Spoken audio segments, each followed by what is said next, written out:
में इस भैया आपने बहुत अच्छा जस्टिफिकेशन दिया, या आप वो जो वहाँ के प्राइम मिनिस्टर इजराइल के उन्हें भेजिए, वो बहुत खुश होंगे। आप जस्टिफिकेशन दे देना कि अगर गॉड नहीं है तो बच्चे क्यों मर रहे हैं, आप बताएं। वो ये सवाल पूछ रहे हैं कि अगर आप ईश्वर का अस्तित्व नहीं मानते हैं तो उन बच्चों की मौत को आप कैसे इंटरप्रेट करते हैं?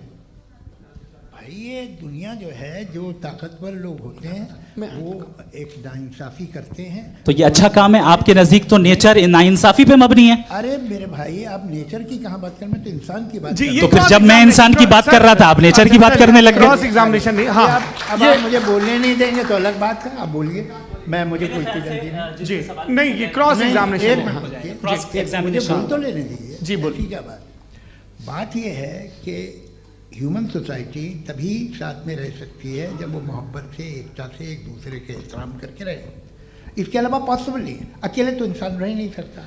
वहाँ पर कुछ लोग हैं जो फाउल करते हैं, वो फाउल हम हमेशा से तारीख में होता आया है। आज ये हो रहा है, जो हो रहा है बहुत बुरा हो रहा है, बहुत जालिमाना है, बहुत जाबराना है। उसको आप कहें कि ये बच्चों को कॉम्पनसेशन मिल जाएगा या इसकी इंजेक्शन है, इंजेक्शन तो हेल्थ के लिए दिया जाता है। आप ये कह रहे हैं कि ये बच्चों की जो धज्जियां उड़ रही हैं ये इंजेक्शन है, ये टेस्ट है, ये टेस्ट है, और उस टेस्ट में उनको ऐसा रिकॉम्पेंस मिलेगा जो आपके तस्वुर के बाहर है। ये आप 3 बरस के बच्चे को बारूद से उड़ा के टेस्ट ले रहे हैं। वाह, वो नहीं ले रहा है, खुदा नहीं उड़ा रहा है, इजराइल उड़ा रहा है। जी, ये तो उसको कंडेम अगला सवाल लेते हैं। अगला सवाल लेते हैं प्रोफेसर पुरुषोत्तम अग्रवाल। मुफ्ती साहब, एक निवेदन आपसे है कि कम से कम थोड़ा सा माइक क्लोज एक रिलीजियस और फिलॉसफिकल कर मैं प्लीज। एक रिलीजियस और फिलोसॉफिकल ट्रेडिशन है जो ब्रह्मांड को यानी यूनिवर्स को ही अंतिम मानती है। सर्वम खलु इदम ब्रह्मम, this is Chandogya Upanishad, and it completely rules out the existence और नेसेसिटी, आपके शब्दों में necessity of a creator. The creation itself is the creator. तो एक मिनट प्लीज। दूसरा जो सवाल आपने अभी, जो आप बार बार कह रहे हैं कि भगवान विद्वान भी है, वाइज, सब जानने वाला, तो अगर विजडम में दुनिया भर के पापों और अत्याचारों को बर्दाश्त करना शामिल है, तो फिर इसका मतलब ये हुआ कि अगर मैं फ्री विल से उसको अपोज करता हूं तो ईश्वर की विजडम और मेरी फ्री विल में कॉन्ट्राडिक्शन है। Because when I am opposing whatever is happening in Gaza, then I am opposing the God's will और गॉड्स विजडम।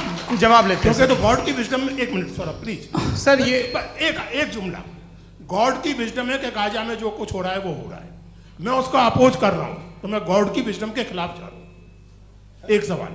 दूसरा ये नहीं, आपने 2 already.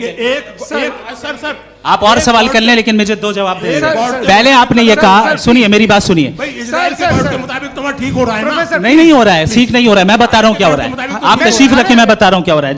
Let me complete please. एक सेकंड गाइस, एक सेकंड। ये देखिए, ऐसा है कि ये सब बड़ा आपस में विचार विमर्श के बाद ये तय हुआ था कि कुछ नियम बना लिए जाएं ताकि एक टाइम बाउंड बातचीत चले। और भाई साहब, आप बड़ा ज़रूरी काम कर रहे हैं, लेकिन कैमरे के फ्रेम में आके उस काम को गड़बड़ कर दे रहे हैं। ठीक है गुरु, अब मेरे को कहीं का गुस्सा कहीं निकालना था, सॉरी। नहीं, कोई गुस्सा नहीं है जी। तो प्रोफेसर ने सवाल पूछे, आप उनके जवाब दें, और थोड़ा ये सब लोग थोड़ा ख्याल रखें भाई, सवाल संक्षिप्त रखें जी। आपने 2 सवाल किए। सबसे पहला ये कहा कि हमारे पास ये कॉन्सेप्ट है कि ये यूनिवर्स खुद नेसेसरी बीइंग है, creation itself is the creator. How irrational is this कि मैं एग्जिस्ट करूंगा बाद में, लेकिन अभी एग्जिस्ट कर भी रहा हूं, यानी एक ही टाइम में एग्जिस्ट भी कर रहे हैं, नहीं भी कर रहे हैं। This is not true. दूसरी चीज, आपने कहा कि अगर इजराइल में, सॉरी माफ कीजिएगा, Israel doesn't exist, occupied Palestine में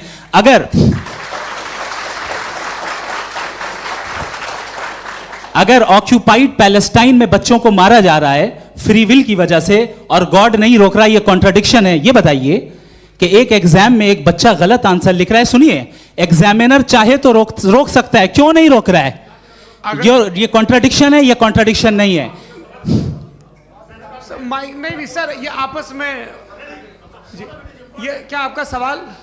माइक दीजिए। फ्री विल दिया गया है टेस्ट के लिए, अकाउंटेबिलिटी के लिए। अगर फ्री विल नहीं होता तो आप कहते हैं हमें रोबोट बना दिया गया। नॉट मिसरिप्रेजेंट माय पोजीशन, आपकी जो भी पोजीशन, मैं अपनी फ्री विल के नाते अपने ह्यूमन विजडम के नाते गाजा में हो रही अत्याचार का विरोध करता हूँ। बिल्कुल करना चाहिए। आपके हिसाब से मैं गॉड की विजडम का विरोध कर रहा हूँ? बिल्कुल नहीं, समाज हो रहा है गॉड की बिल्कुल भी नहीं, बिल्कुल भी नहीं।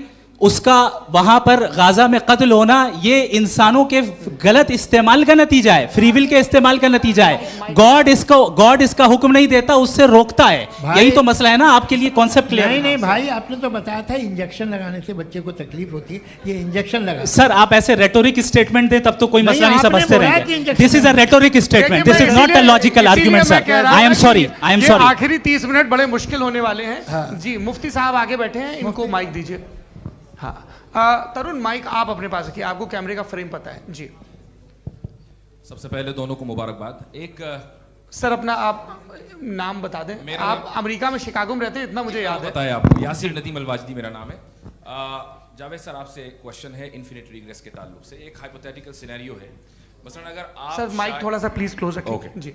अगर आप शायर इसलिए हैं कि आपके कोई उस्ताद शायर थे, और वो इसलिए शायर थे कि उनके कोई उस्ताद शायर थे, और इसी तरीके से हम माजी में पीछे चलते चलते चले जाएं और कहीं ना रुके, तो माफ कीजिएगा आप कभी शायर नहीं हो सकते। लेकिन आप शायर हैं, आपका शायर एग्जिस्ट करता है, इसका मतलब ये है कि आप कहीं ना कहीं रुके हैं।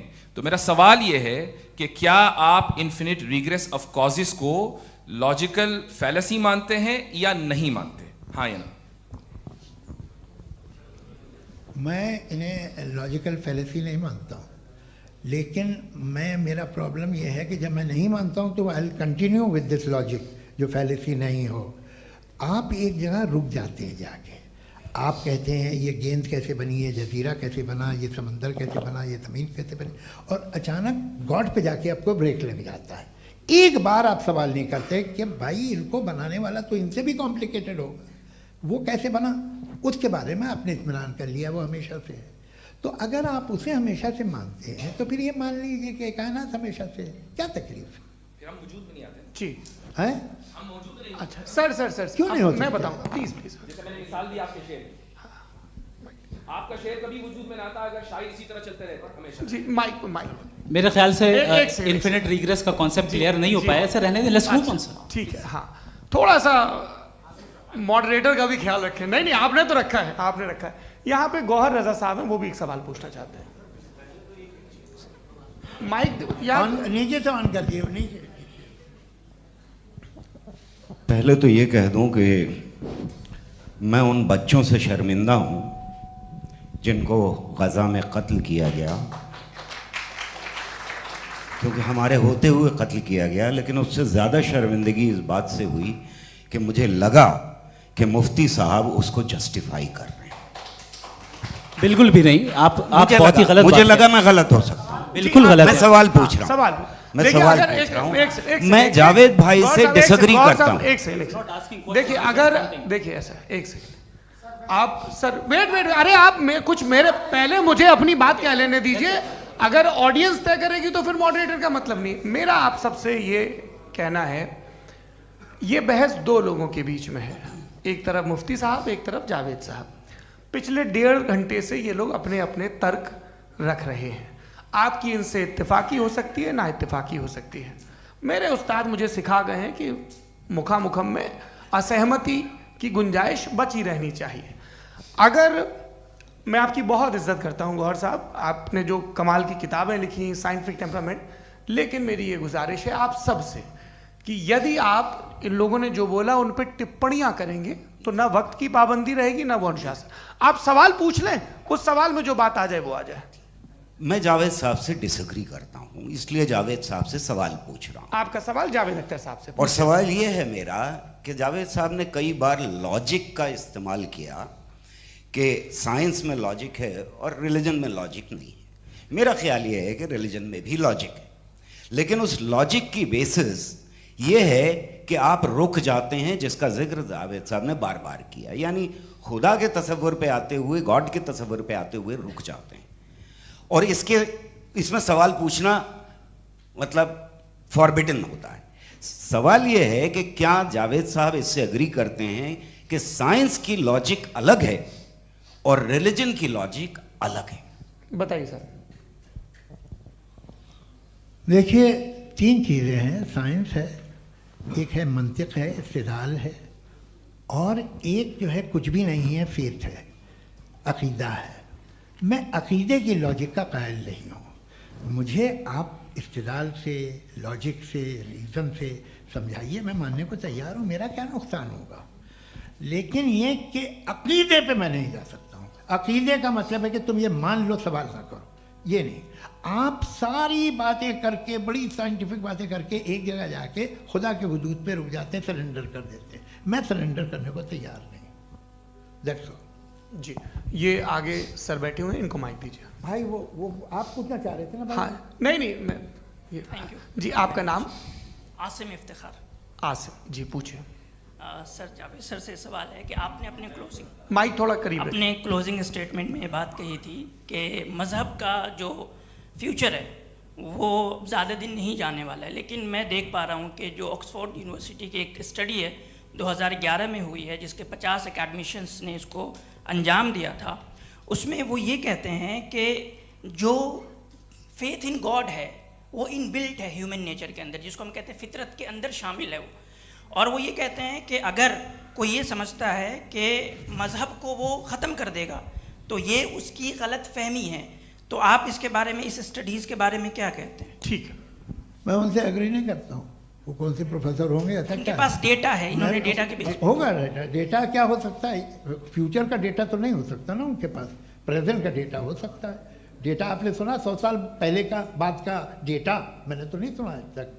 तो आज उनकी ये राय है और होगी राय, ठीक है। दुनिया में तरह तरह की राय है लोग, लेकिन मैं समझता हूँ कि वक्त के साथ इंसान ज़्यादा से ज़्यादा रीज़नेबल और लॉजिकल होता जा रहा है।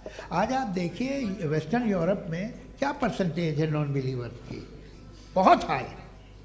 वहाँ चर्च खाली पड़े होते हैं। तो अल्टीमेटली तो इंसान कोई ऐसी बात बहुत अरसे तक नहीं मान सकेगा, चाहे गलत या सही, जो उसे, उसके दिमाग को, उसके जहन को, उसकी लॉजिक को अपील न करे। वो कह रहे हैं तो ऑक्सफोर्ड के होंगे तो कैम्ब्रिज के होंगे, तो मुझे क्या लेना देना। उनका डेटा मुस्तकबिल का नहीं हो सकता है। जी, दीपक, हाँ पूछिए। मैं आऊँगा, अभी पीछे की साइड भी आऊँगा, माइक वहीं भेजूंगा 2-3 साल के लिए। जी जावेद साहब, आपसे सवाल है। नमस्ते। अरे भाई सर, अगर आप ही लोग तय करना है तो फिर 200 लोग तय कर लें। ये एक साहब नहीं sir, please don't do this sir. Sir, everybody has a right sir, but we can only take selected questions. No sir, ये यंग लोग भी हैं तो इनकी ये अब उतने सुनिए। यंग, भाई आप यंग हैं कि नहीं हैं? एक मिनट, वो कह रहे हैं वो भी आइए, यंग हैं पूछ रहे हैं ना साहब, भाई। आप उनकी नौजवानी पर दावा उनको ही करने थे। हाँ मुफ्ती साहब, आप यंग, हाँ पूछे। अरे भैया सर, मेरा सवाल ये है। कुछ इनसे भी तो पूछो। जी नहीं, बस आपसे एक सवाल है। जैसे थीस्टों के पास, अपने जो ईश्वर को मानते हैं, उनके पास अपने सोशल गेट टुगेदर्स हैं। 5 रोज़ा क्रिसमस आने वाला है, होली है, दिवाली है, ईद है। एथिस्ट क्या ऑफर कर रहे हैं? मतलब मैं इनकी दुकान से बोलूं, मैं आना चाहता हूं उस तरफ, पर मैं अट्रैक्ट नहीं हो पा रहा हूं। मैं सोशल गेट टुगेदर्स क्या है आपके पास? वो ये कह रहे हैं कि जो धार्मिक लोग हैं, अलग अलग धर्म के लोग, उनके उत्सव त्योहार, कॉन्ग्रीगेशन बहुत हैं। अब आपको मैं एक सुनाता हूँ, यहाँ हिस्टोरियन भी बैठे हैं। मृदुला जी, आप बताइएगा सही है कि नहीं। ये एक कॉन्स्टेंटाइन, एक ग्रीक रोमन बादशाह था, जो क्रिश्चियनिटी आने के 400 साल बाद उसने डिसाइड किया कि मैं क्रिश्चियन हो जाऊंगा, मेरी पूरी स्टेट कैंसिल हो जाएगी।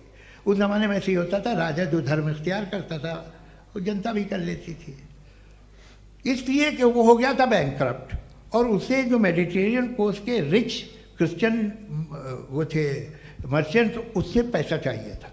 तो उसने कहा यार क्रिश्चियन हो जाओ। तो उसने अपने वजीर से कहा कि भाई ये हिस्ट्री है कि अब हम लोग क्रिश्चियन हो जाते हैं।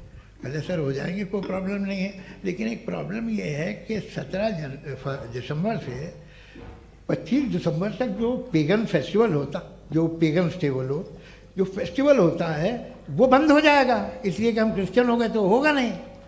तो वो बच्चों को बहुत बुरा लगेगा, पब्लिक को बहुत इन्जॉय करते हैं, खासतौर से 25 को मेन डे।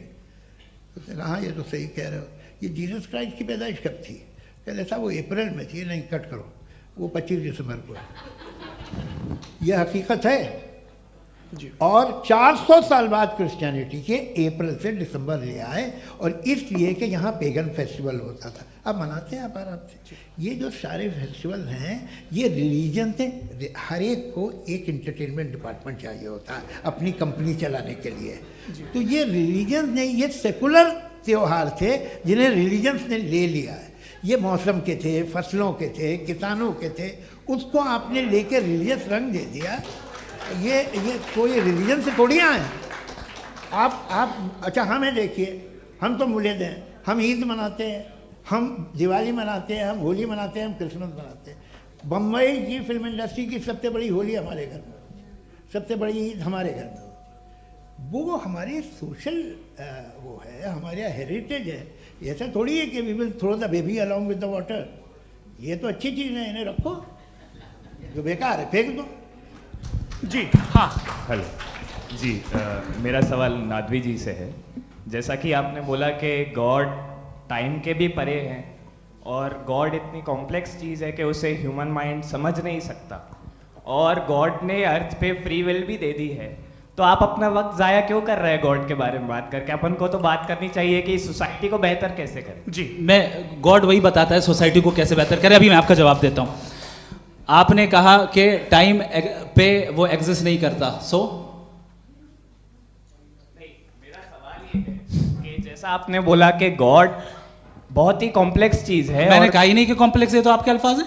कॉम्प्लेक्स का लफ्ज गॉड के लिए सुइटेबल नहीं है। क्यों? क्योंकि कॉम्प्लेक्स वो चीजें होती हैं जो ऑब्जेक्ट हो। God is not an object जिसको आप इंस्ट्रूमेंट के जरिए लेबोरेटरी में जाके टेस्ट करें, oh it's very complex. No, वो कोई कार का इंजन नहीं है।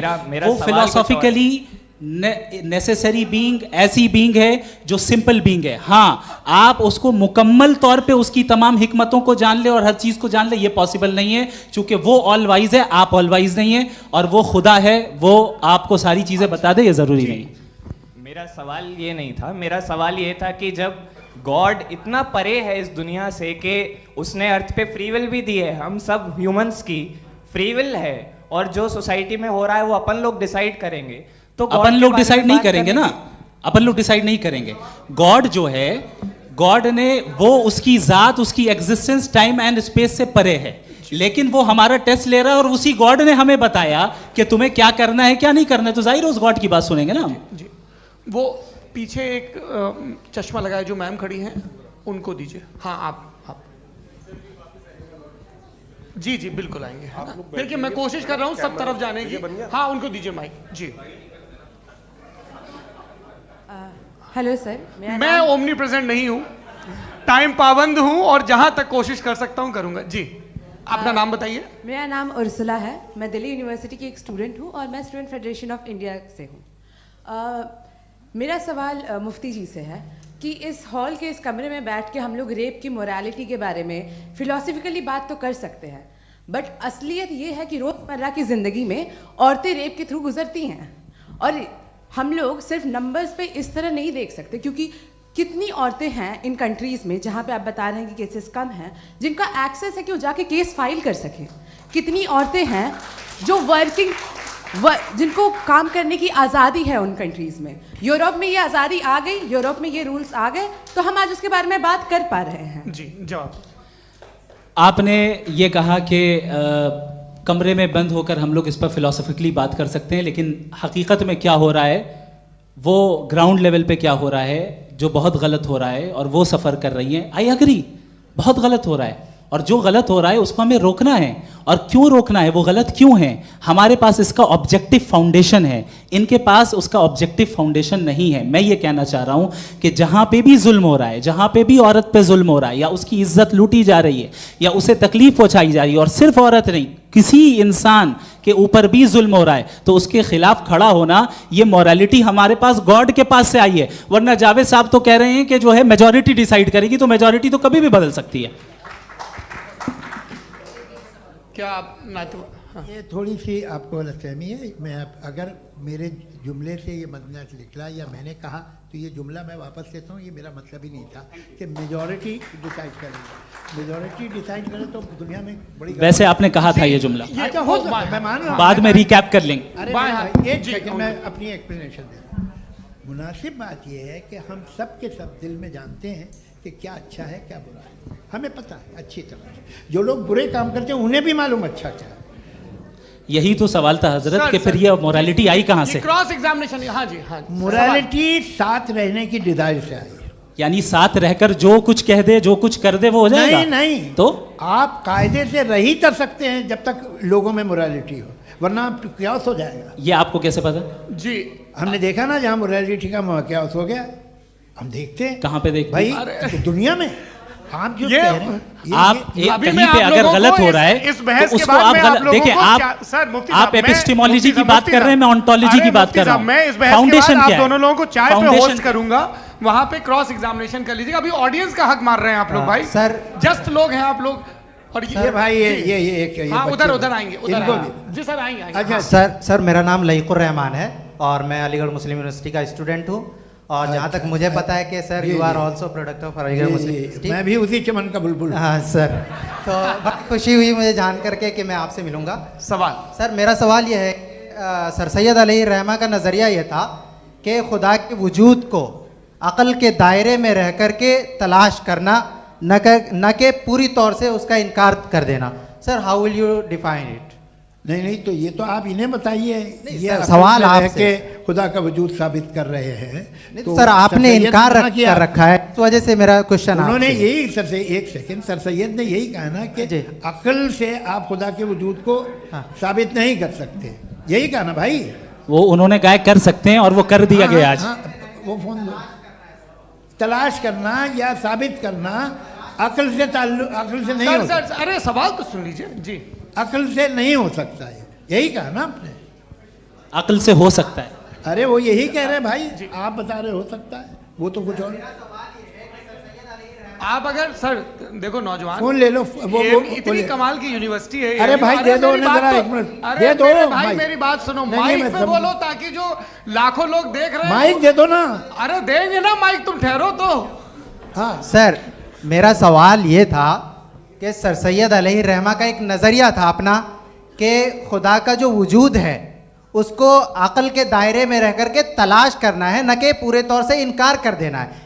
ये उनका कॉन्सेप्ट था। लेकिन मेरा सवाल ये है कि आप इसको कैसे डिफाइन करते हैं, एक्सप्लेन कैसे करेंगे, मैं आपसे जानना चाहता हूँ। चूँकि you are the product of Aligarh Muslim University. मुझे अकल के दायरे में रख के मैंने बहुत तलाश की, मुझे मिला नहीं। हाँ ये इधर उधर वो चश्मा लगाए जो, हाँ उनको दे दीजिए। जी जी फटाफट पूछिए, बस 5 मिनट है, 5 मिनट में खत्म हो रहा है। हाँ अस्सलाम वालेकुम मुफ्ती साहब। एंड मेरा सवाल जावेद अख्तर साहब से। क्या नाम है आपका? अरे भैया सब मुझे पूछ रहे हो। हाँ, फैज पूछिए फैज साहब। तो मेरा सवाल ये है कि अभी जो एथियस्ट है वो problem of evil argument use कर रहे हैं अगेंस्ट मुस्लिम्स, राइट? कि इस दुनिया में इतना सारा ईविल है और अगेंस्ट मुस्लिम तो यहाँ अगेंस्ट थियस्ट। हाँ थोड़ा सा करेक्ट कर लीजिए भाई।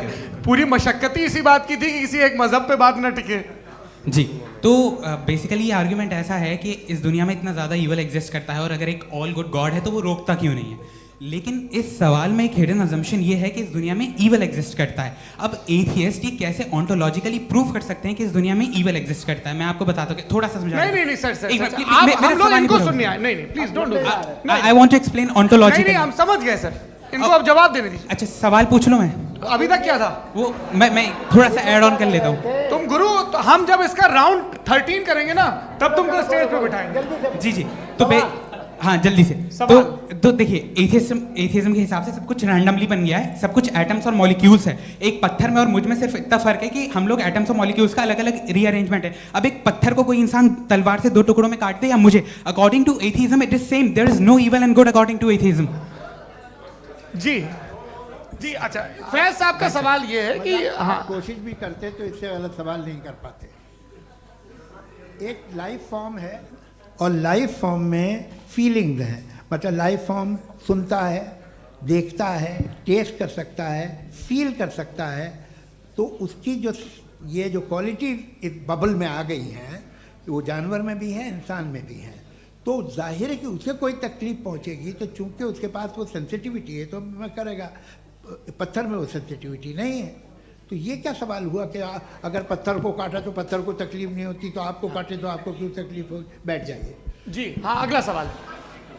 हाँ पूछे जी जावेद अख्तर साहब। अरे भैया सब आप लोग मुफ्ती साहब को छोड़ रहे हैं और मेरे ही पीछे पड़े हैं क्या? फिर चलो बोलो भाई।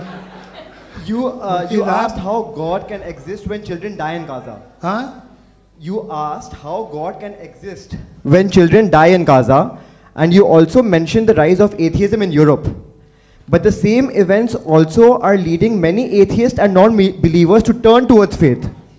How do you interpret this contradiction, where suffering pushes some away from God, yet brings others closer to belief? देखिए, आपको एक बात बताऊं, दुनिया परफेक्ट तो कहीं भी नहीं है, हर जगह कुछ खामियां हैं। बेटा एक मिनट, मैं आप ही को कहेंगे, देखो वो तो कुछ खामियां, कमज़ोरियां, खराबियां सब जगह है।